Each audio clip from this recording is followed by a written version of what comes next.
Mensagem de hoje: conhecer e praticar, o segredo para uma vida abençoada.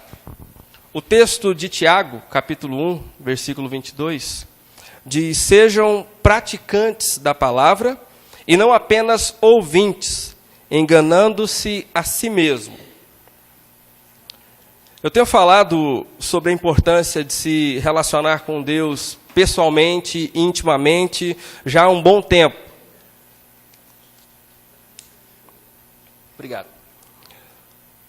Em nosso país, praticamente todo mundo conhece Deus. Se você perguntar na rua, você sabe quem é Deus? As pessoas vão dizer sim, eu sei quem é Deus. Se você perguntar, você sabe quem é Jesus? Elas dirão sim, eu sei quem é Jesus.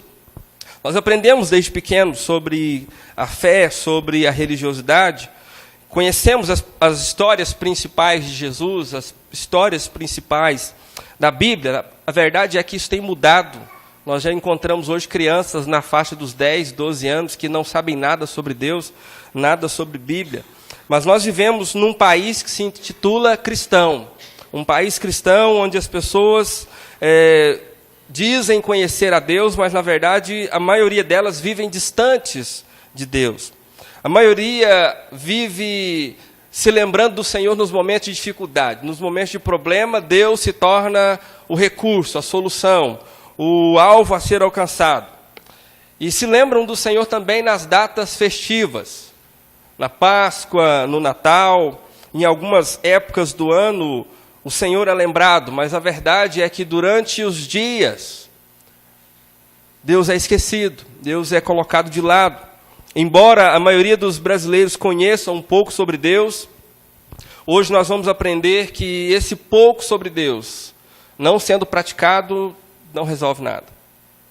E o pouco talvez não te ajude a alcançar aquilo que você tanto espera e aquilo que você tanto busca. Então você precisa conhecer cada vez mais de Deus, viver cada vez mais com Deus, para que as coisas aconteçam ao seu redor e na sua vida. Eu creio que você espera que Deus te abençoe nos seus planos, nos seus sonhos, no seu dia a dia, com os seus filhos. Você espera que Deus abençoe o futuro dos seus filhos. Você espera que Deus abençoe o seu presente e o seu futuro. Então, eu entendo que o fato de você estar aqui demonstra o seu interesse em Deus e nas coisas de Deus. Então, é importante que você saiba, você precisa conhecer mais a Deus e praticar aquilo que Ele ensina. Porque se você não praticar, não vai adiantar nada. A prática é que nos leva a experiências. O texto de Mateus 8, 23 a 27, quase que o Tiago leu o meu texto, ele pegou uma outra tempestade, mas quase que ele leu o meu texto na introdução. Nós temos aqui um relato bastante conhecido, mas que nos ajuda a entender o que significa praticar o que nós aprendemos. Os versículos de 23 a 27 diz assim: entrando Jesus no barco, seus discípulos o seguiram. De repente, uma violenta tempestade abateu-se sobre o mar, de forma que as ondas inundavam o barco, melhor dizendo. Jesus, porém, dormia. E aí o versículo 25 diz: os discípulos foram acordá-lo, clamando: Senhor, salva-nos, vamos morrer. Ele perguntou: por que vocês estão com tanto medo, homens de pequena fé? Então ele se levantou e repreendeu os ventos e o mar, e fez-se completa bonança. E aí o versículo 27 diz: os homens ficaram perplexos e perguntaram: quem é este, que até os ventos e o mar lhe obedecem? Até aí por enquanto. É uma história bem conhecida. Relata algo que aconteceu com Jesus e com os seus discípulos. Quando eles iniciaram aquela viagem, aquela travessia, o mar estava tranquilo. Todos subiram num barco, Jesus se acomodou ali, eles se acomodaram, cada um no seu banquinho, e seguiram em direção ao mar. Havia calmaria. Com certeza eles estavam cansados, havia sido um dia puxado, eles haviam falado sobre muitas coisas, encontrado com muitas pessoas, e então descansavam, de tal forma que Jesus dormiu no barco. Ele simplesmente apagou. Mas no decorrer da viagem o tempo mudou. O mar se revoltou e todos que estavam ali agora estavam vivendo em perigo. E da mesma maneira, irmãos, Nós temos uma jornada das nossas vidas pela frente. Nós temos nossos alvos, nossos objetivos. Você espera alcançar alguma coisa para amanhã. Você espera alcançar alguma coisa para a próxima semana, para o próximo mês. Você está caminhando na sua vida com o objetivo de chegar a algum lugar. Ou você não quer chegar a lugar nenhum? Quem espera chegar em algum lugar aqui, levanta a mão. Todo mundo quer chegar em algum lugar. Você está caminhando para isso, você está avançando em direção a um objetivo, a uma meta. Você tem um plano, você tem os seus anseios e você espera chegar lá. E alguns dias da sua vida são tranquilos, alguns dias são calmos, alguns dias é como você naquele barco em início de viagem. Você se acomoda, você repousa. O dia passa e você nem vê. De repente você chegou à noite, poxa, o dia já passou. E como o dia foi bom, como o dia foi tranquilo, como as coisas deram certo, como tudo que você esperava aconteceu naquele dia. Mas existem dias que são turbulentos. Existem dias que são complicados, dias que são inesperados. Dias em que você espera apenas que o dia termine bem. Eu quero só chegar em casa hoje, tomar um banho e deitar na minha cama, eu não quero nem jantar. Eu quero esquecer que esse dia aconteceu. Verdade? Existem dias que você pensa, hoje vai ser um dia daqueles, bom demais, e você já acorda com um problema. Você já se depara com um problema desde o momento que você sai de casa, no trabalho, no trânsito. O mundo parece conspirar contra você, são tempestades que se instalaram na sua vida. Naquele momento, você está no olho do furacão. E algumas tempestades, elas são duradouras. Elas fazem questão de te incomodar durante uma semana inteira. No texto que nós lemos, o problema era a tempestade mesmo. Água, chuva, vento. As ondas estavam prestes a virar o barco. Consumir os que estavam ali, o povo estava com medo. Estavam a bordo ali, segurando cada um no seu cantinho, morrendo de medo. Jesus então foi chamado, foi acordado, tirado do sono, do descanso dele. E imediatamente o texto diz que ele se levantou e ele estendeu suas mãos e ele acalmou aquela tempestade, trazendo alívio e trazendo paz. Nós temos falado muito sobre alívio e paz nesses dias. E Jesus faz isso em meio a tempestades, ele traz alívio, ele traz paz, foi o que ele fez naquele momento. Uma viagem que deveria ser simples, uma viagem que deveria ser rápida, se transformou de repente num pesadelo para algumas pessoas. Poxa, por que eu entrei nesse barco? Por que eu fui fazer isso? Por que eu tomei a decisão? Por que eu decidi vir? Nos arrependemos, às vezes, de alguns caminhos que tomamos, de algumas rotas que pegamos, em alguns barcos que entramos. Mas Jesus acalmou aquela tempestade. Ele transformou em calmaria. Como você se sentiria, pergunta é, se você estivesse naquele barco? Se as ondas estivessem batendo e você prestes a se afundar. E como você se sente? Pode passar. Está aí, obrigado. Como você se sente quando a tempestade se instala na sua vida? Como você se sente no momento em que o medo te faz companhia? Porque quando a tempestade se instala, quando o problema se instala, o medo é a sua companhia. Você não sabe se toma essa decisão, se toma aquela decisão, se você vai para cá, se você vai para lá, se você liga para essa pessoa, se você liga para aquela. Você fica com medo, eu não sei se eu vou, eu não sei se eu fico, eu não sei o que eu faço. As dúvidas te consomem. Quem tem a prática de roer as unhas, de repente está roendo os dedos, porque as unhas já foram embora. Sem saber o que fazer, para onde ir, para onde correr. Ficamos nos perguntando o que nós podemos fazer em momentos de tempestades, quando elas se instalam em nossas vidas.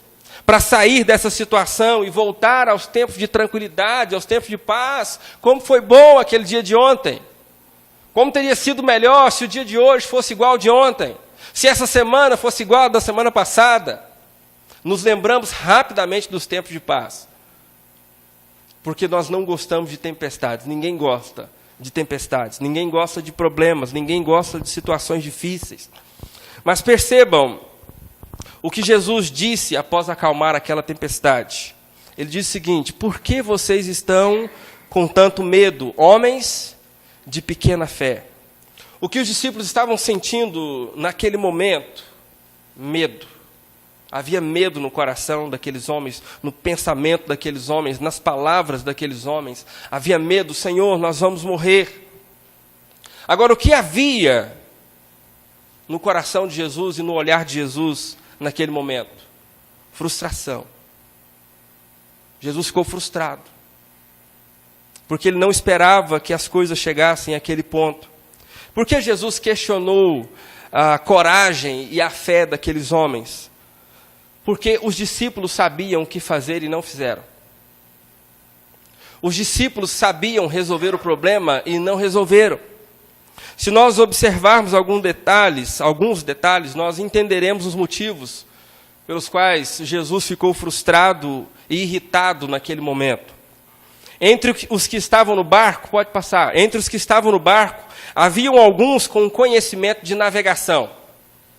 O texto ali de Mateus 4, versículo 18, diz: E Jesus, andando junto ao mar da Galileia, viu a 2 irmãos, Simão, chamado Pedro, e André, seu irmão, os quais lançavam as redes ao mar porque eram pescadores. E aí vem o versículo 21, que diz: E adiantando-se dali, viu outros 2 irmãos, Tiago, filho de Zebedeu, e João, seu irmão, num barco com seu pai Zebedeu, consertando as redes. Os 2 também eram pescadores.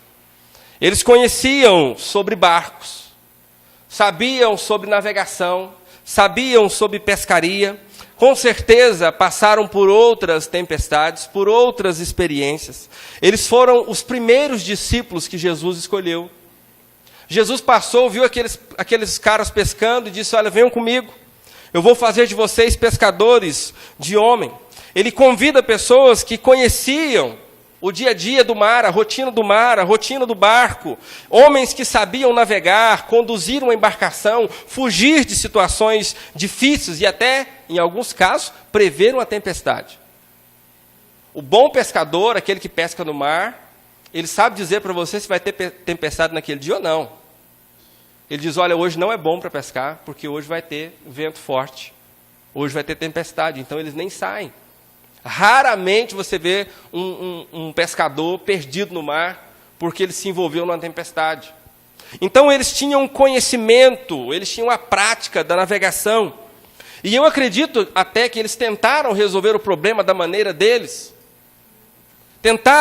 Procuraram formas de se livrar daquele problema.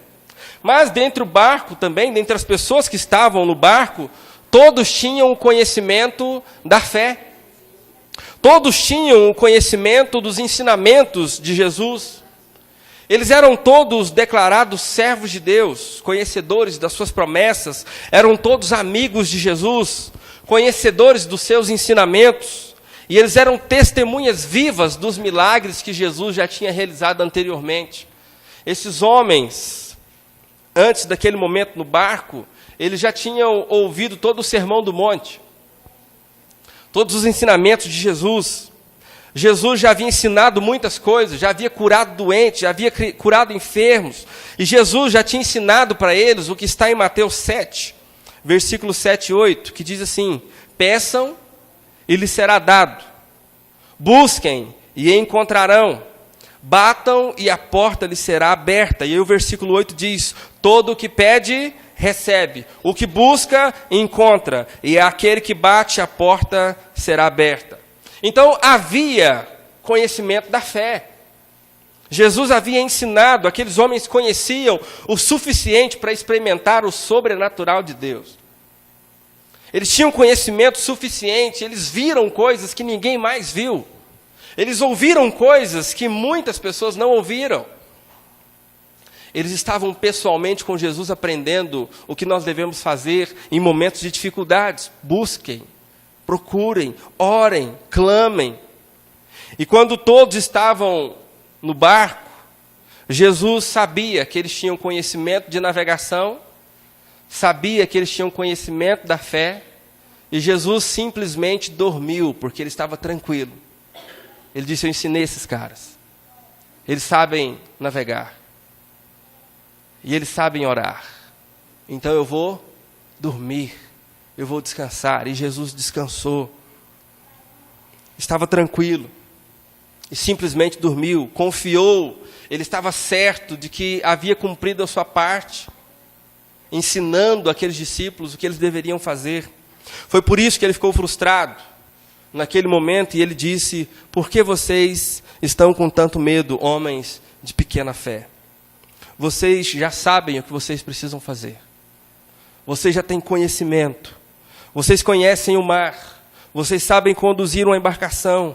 Vocês conhecem o poder de Deus. Onde está a fé de vocês? Por que vocês estão com medo, homens de pequena fé? Então, sem a prática, você está sujeito ao fracasso. Sem a prática da fé, você está sujeito ao fracasso. Se você não praticar a sua fé, não exercer a sua fé, nos momentos de dificuldades, a única certeza que você vai ter é de fracasso. O versículo 25 diz: os discípulos foram acordá-lo, clamando: Senhor, salva-nos, nós vamos. Qual era a certeza que eles tinham? Vamos morrer. O fracasso era a única certeza que eles tinham naquele momento, porque faltou a prática da fé. Eu vou morrer. Ou eu vou perder a minha família. Ou eu vou perder o meu casamento. Ou eu vou perder a minha casa. Ou eu vou perder o meu carro. Ou eu vou perder o meu emprego. Será mesmo? Aquilo que está ameaçado na sua vida, você só vai perder se você não exercitar a sua fé. Se você deixar as coisas acontecerem. A tendência é que você perca de fato.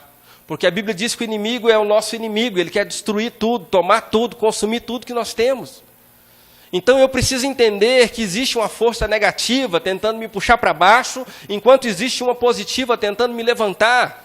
Mas eu preciso conhecer a palavra e viver a palavra, praticar a palavra, para que o fracasso não se torne uma realidade na minha vida. O conhecimento por si só, o conhecimento de navegação não foi capaz de transformar aquela situação. E nem o conhecimento de que Deus podia mudar tudo. Adiantava se lembrar naquela hora dos milagres que Jesus fez lá, algumas horas atrás, alguns dias atrás. Eles não conseguiram resolver o problema. Até a experiência de navegação já não podia mudar aquela situação. Eles chegaram à conclusão que iriam morrer. Existirão momentos em nossas vidas que a nossa capacidade, por melhor que seja, não será suficiente para mudar a nossa realidade. Entenda isso. Por mais que você se considere bom naquilo que você faz, vão existir momentos que isso vai ser insuficiente para mudar a sua vida. Por mais que você diga: não, eu sou uma esposa boa, uma mulher boa, e eu vou conseguir salvar o meu casamento, não basta ser. Então, por mais que você diga: eu sou um bom marido, eu sou um bom homem, eu vou conseguir salvar a minha família, não basta. Por mais que você se julgue bom, existem circunstâncias, situações que não dependem só de você e do conhecimento que você tem das coisas. O conhecimento desse mundo, das coisas desse mundo são limitados e nós precisamos da fé. Precisamos do poder que a fé nos disponibiliza para vencermos certas coisas. Algumas coisas não funcionam na sua vida ou não avançam na sua vida, talvez porque há conhecimento humano, mas não há prática da fé. Ou talvez há até o conhecimento do poder de Deus. Não, Deus pode fazer isso, mas não há a convicção, a certeza de que Ele fará. Então você precisa exercitar a fé, viver a fé. Jesus, Ele não era pescador. Mas a Bíblia diz que Ele era carpinteiro. Ele não entendia nada de embarcação, nada de navegação, mas Ele tinha conhecimento de fé. E naquele momento, o que Ele usou para acalmar aquela tempestade? Fé. Ele não pediu os remos, Ele não pediu as velas, Ele não pediu o timão, Ele apenas orou para que aquela situação fosse resolvida. Talvez você passe por um problema hoje que é um problema administrativo, você diga: poxa, eu não entendo nada de administração, mas se você entende de fé, você ora e Deus resolve para você. Talvez você passe por uma fase com seus filhos, que você diga: poxa, eu não entendo dessa fase que ele está passando, eu não sei resolver, mas você ora e Deus te ajuda, Ele resolve por você. Talvez você está com um problema difícil para resolver, uma área que você não entende, não domina, mas você ora e Deus responde, resolve por você. Quando você tem o conhecimento da fé e a prática da fé, você consegue vencer até aquilo que você não entende. Porque o Senhor, Ele tem poder para agir e mudar realidades. Pela fé, nós podemos mover o sobrenatural e ver com os nossos próprios olhos o poder de Deus, o mover de Deus em nós e através de nós. Deus muda a minha vida e através da minha vida Ele muda a vida de outro.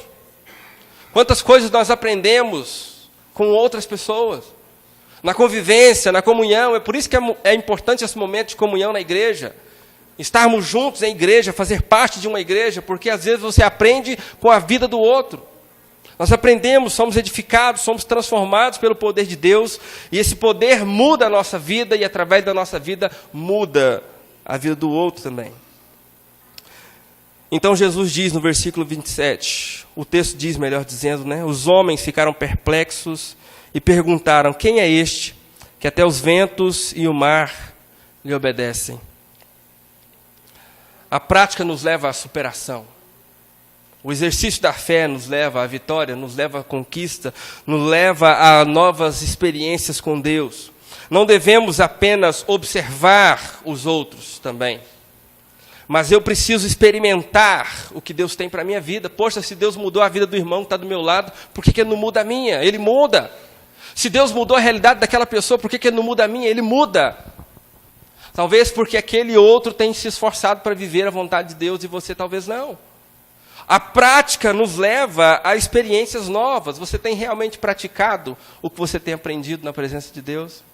Você tem realmente se esforçado em fazer aquilo que Deus espera que você faça? As suas experiências acontecerão no dia que você colocar em prática o que você tem aprendido. E Deus vai te dar novas experiências, mudar a sua realidade.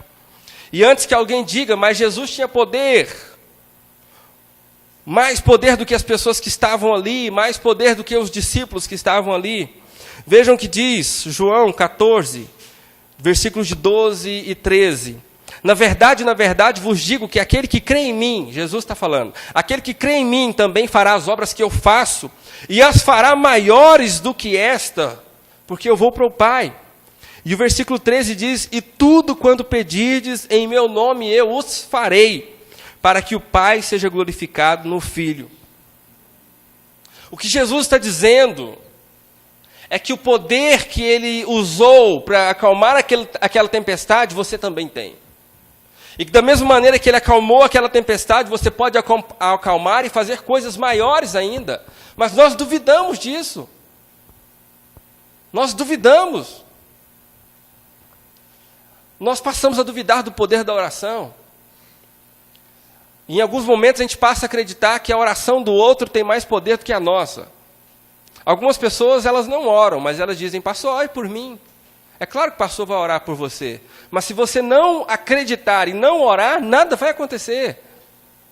O mesmo poder que estava em Jesus foi nos dado para fazer o que Ele fez e coisas ainda maiores. A solução para o seu casamento está nas suas mãos. A solução para a sua vida financeira está nas suas mãos. Solução para a sua saúde física e emocional está nas suas mãos. Solução para a sua vida, seu futuro, seus problemas está nas suas mãos. Você precisa crer que o Senhor fará coisas maiores. Acalmar a tempestade é um grande milagre, mas Jesus está dizendo que nós faremos a mesma coisa e faremos coisas ainda maiores. Agora, que bom que Jesus estava lá. Que bom que Jesus acalmou aquela tempestade. Mas imaginem o olhar de decepção de Jesus olhando para os seus discípulos e perceber que eles não aplicaram o que Ele ensinou. Ele ficou chateado, ele ficou triste. Homens de pequena fé. Do que adianta saber se você não faz? Então, que lições nós podemos tirar dessa mensagem? Diante de tudo que aconteceu, os discípulos aprenderam que o tempo pode passar, Max. O tempo pode virar a qualquer momento. Eu não estou aqui para dizer para você que a vida é um mar de rosas. Estou aqui para dizer para você a verdade. E nesta igreja nós sempre dizemos a verdade. O próprio Jesus diz que virão dias difíceis. No mundo nós teremos aflições, mas tenham bom ânimo. Eu venci o mundo, foi o que Ele disse. Então, infelizmente, irmão, preciso dizer para você, pode ser que no fim dessa semana o tempo vire e venha um problema. Pode ser que amanhã você passe por uma situação difícil. Tempestades se instalam. Ela não avisa que hora ela vem. Ela simplesmente chega.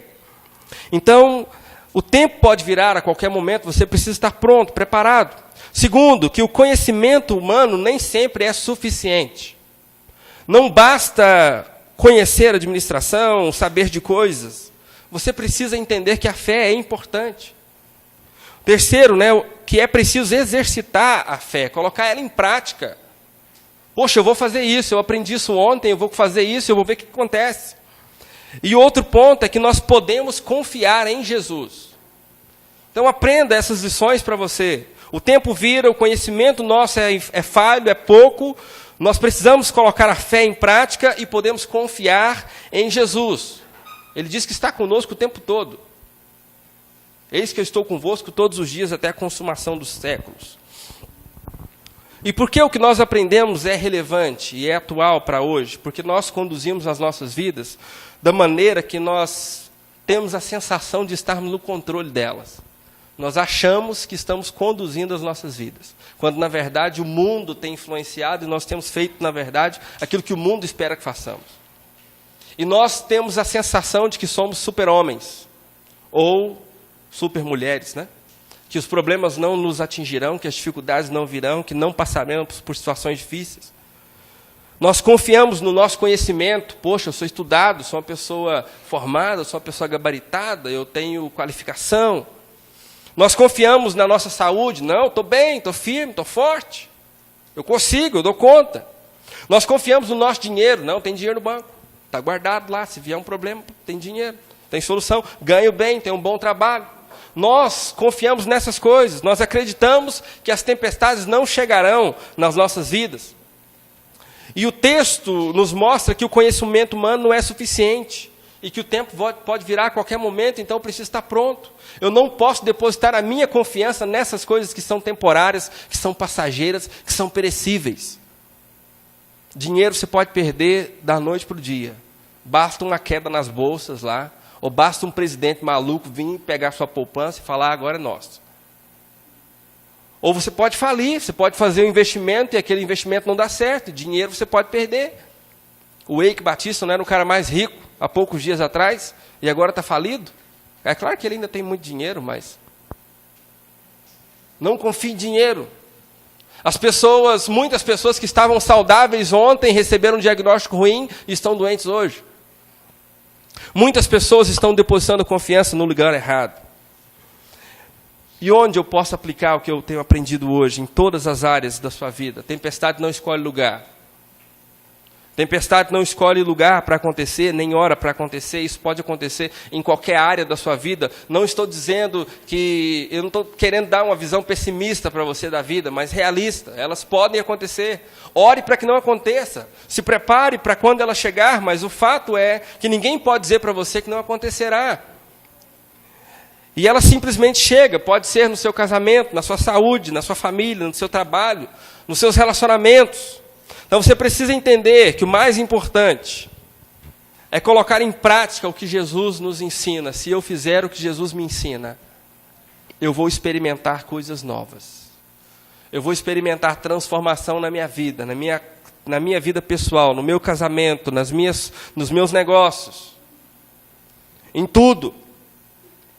Não basta apenas saber que a oração é importante, você precisa orar. Você orou hoje? Você aprendeu, desde criança, que você precisa orar todos os dias. Você orou hoje? Não me responda. Você leu a sua Bíblia hoje? O que você aprendeu de novo hoje na sua Bíblia? Se você não orou hoje, se você não leu a sua Bíblia hoje, você não está praticando o que Jesus nos ensina. E como é que Deus vai te abençoar? Como é que Deus vai mudar a sua história? Como é que Deus vai encher o seu coração de sonhos se você não tem contato com Ele? Se você não conversa com Ele? Não basta saber que determinados caminhos são ruins, você precisa se afastar deles. Não basta saber que certas coisas desagradam a Deus, você precisa fugir daquilo. Poxa, eu aprendi que Deus não gosta disso, então eu não faço mais. E isso é praticar o Evangelho, a palavra de Deus. Não basta saber que a Bíblia é importante, você precisa ler a sua Bíblia. Crie um propósito, vou ler todo dia pelo menos um capítulo da Bíblia. E leia. Comece lá em Mateus, amanhã. Desafio para você, amanhã. Na hora que você levantar, depois que você esticar os braços, pega a sua Bíblia. Se você não tem Bíblia, baixe no celular. Fale comigo ou qualquer irmão aqui, baixa hoje, já leva para sua casa no celular. E amanhã comece a ler Mateus capítulo 1. Depois de ler, ore, peça para Deus abençoar o seu dia. A melhor maneira de você sair de casa é depois de ter lido a Bíblia e orado. Porque você está trazendo bênção para a sua vida, você está se alimentando de coisas boas. Você está se fortalecendo. Então faça isso a partir de amanhã. Comece em Mateus capítulo 1, leia o capítulo 1 inteiro. No outro dia, Mateus capítulo 2, leia o capítulo 2 inteiro e vá. Você estará se fortalecendo, colocando em prática. E nessa leitura você vai aprender tanta coisa. Você vem num culto, você diz, nossa, aprendi tanta coisa no culto. Você lê a Bíblia todos os dias, você vai aprender coisa demais. Esse tempo aqui é muito curto, muito pequeno para falar sobre tudo que tem na Bíblia. Então você precisa ter um contato diário. Se você se alimenta só uma vez por semana, como é que fica a sua saúde se você fizer isso? Você vai ficar fraco, debilitado, tem gente que morre. E como é que você vai se alimentar espiritualmente uma vez na semana só e acreditar que vai enfrentar as feras do mundo, os problemas do mundo e vencer todos eles? Você precisa ter todo dia a sua dose diária, presença de Deus, oração, leitura bíblica. Que atitudes eu devo tomar a partir de hoje? A primeira coisa a ser feita é reconhecer que sem Jesus as tempestades, os problemas podem te consumir. Existem problemas que se instalam para destruir e eles destroem. Então permita que Jesus esteja no barco com você. Convide Jesus a fazer parte da sua vida. E em seguida, comece a praticar o que você tem aprendido na igreja. Convide Jesus para habitar aí no seu coração. E pratique o que você tem aprendido. Os discípulos falharam. Eles falharam, Jesus ficou triste com eles. Mas qual que era a vantagem dos discípulos? Quem estava dormindo no barco? Jesus estava no barco. Eles falharam porque eles não fizeram. Eles tinham capacidade de fazer e não fizeram. Mas Jesus estava no barco. Jesus estava lá com eles para reverter aquela situação. E aí eu pergunto para você, a última, onde está Jesus em sua vida? Jesus está no barco com você?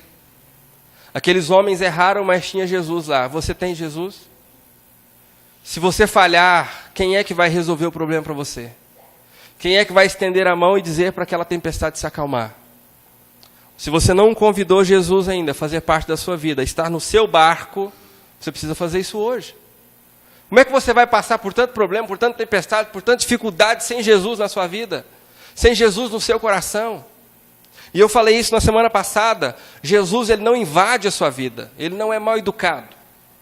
Ele precisa ser convidado. E ele só vai entrar aí dentro no dia que ele for convidado. Você se lembra qual foi o dia que você convidou? Poxa, eu me lembro, foi, no meu caso, né? Eu me lembro com 16 anos de idade. Numa pregação que eu ouvi, eu entendi que eu devia fazer isso e eu convidei. Você se lembra qual foi o dia que você abriu o seu coração e disse, Senhor, vem habitar em meu coração, vem habitar em minha vida? Se você não fez isso, talvez você esteja navegando sozinho, sozinha. Mas Jesus quer fazer parte da sua vida e Ele quer entrar no seu barco. Depende de você. Convide Jesus a fazer parte da sua vida. Faça isso hoje, faça isso agora, em nome de Jesus. Amém?